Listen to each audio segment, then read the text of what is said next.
the segment that I've been waiting for, Lori. I am so interested in what you're going to say. You've probably heard them, whether in your house or at the park. Cicadas are here. Yes, wow. They are here, and they're not going anywhere for a little bit. No. But they will go somewhere. They will. They will. We're looking at probably the end of June before they come. End of June? Yes. Before they're all gone. Lori. Sorry. Okay, so Lori is with the Extension Agency from Boyd County, and we wanted to say, hey, like so many people have questions. Do you know how many people have sent us pictures of the cicadas we they've have lots had? of pictures. So I bet let's you do. talk about why they're so noisy, because that's kind of like, what is that? So it's those men. It's the male cicada that are singing for their women. And they have, there are several different songs that they sing and mating calls that they make.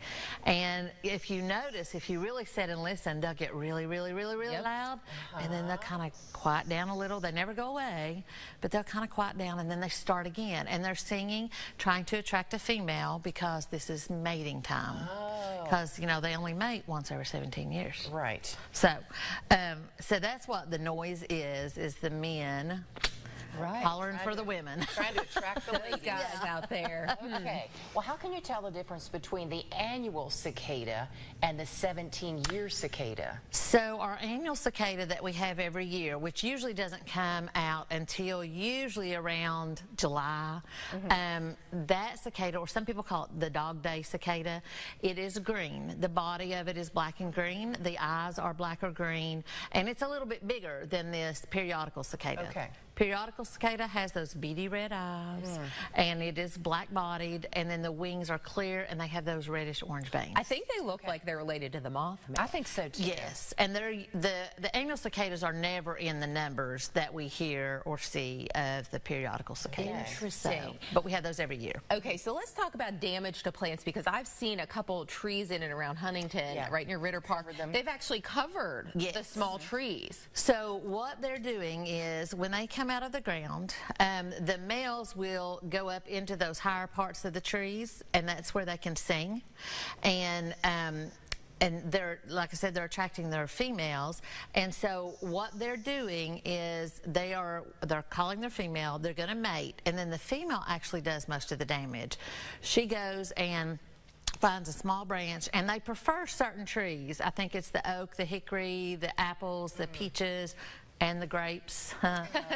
And what she does is she does what we call stitching, and she has a very needle-like ovipositor, and it's a needle-like structure that comes out of her abdomen, and she literally, it's very sharp, and she will poke it into that small branch and make a furrow kind of place, and then she will lay her eggs in there, and she will stitch a branch several times, and literally when you see the branch, it looks like it's been stitched with a needle. Wow.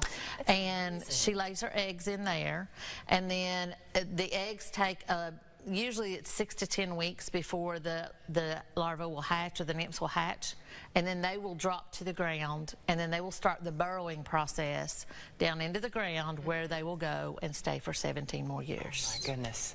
And then they come out as a teenager. And then they come out, yeah. Well,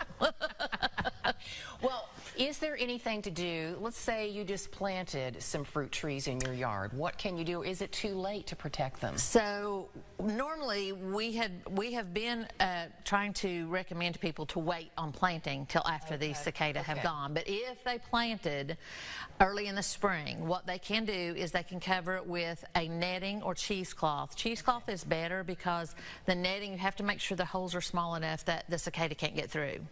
But you cover the whole tree all the way down to the base, and at the base you have to fasten it so the cicada can't crawl up through that. And you put that on at the first sign or noise of the cicada in the spring, usually around the 1st of May, and you leave that on until you don't hear them hardly at all anymore, and then you can take that off. The trees don't suffer from that, but it does protect them. Another thing that you can do, if you can, because there's so many of them, but the more that you actually can pick off and destroy, the less that hopefully the females, if you grab those, which you can't hardly tell male from female, then they can't lay eggs. But once they've laid their eggs, if you see those branches that have what we call flagging on them, where they're stitched, and eventually they will break and they dangle, if you can get those branches, clip them off, and have them destroyed in between that 6 to 10 week period from the time we last hear them, then you can hopefully decrease the number of nymphs that will burrow for the next 17-year cycle. Okay, so there's still some things you can do. Okay, and Lori, real quick, you said at the beginning of the segment, but to reiterate, we should probably start to stop hearing them toward the end of the month of June? End of the month of June. Okay, so we just have to be patient, everyone.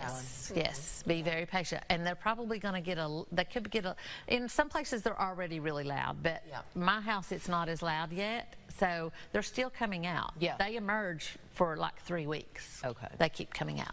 Okay, so just when we think they're done, more may come out. Yeah. They got really loud at my house yesterday. Yeah. So. In some places, they are deafening, literally. You can't hardly talk. So. Well, Lori, this has been very informative. I feel like I know a little more about cicadas now, maybe even more information than I wanted to know, but we are prepared and we are stuck with them. We'll have to all remember it, though, for 17 years from now. Yes, 2033, I think it is. Have you back then. And I do want to say they do not bite, they do not harm pets, humans, they're just going to harm trees. Okay, just harming trees. Lori, always good to talk to you. Stop by anytime. Thank you. And coming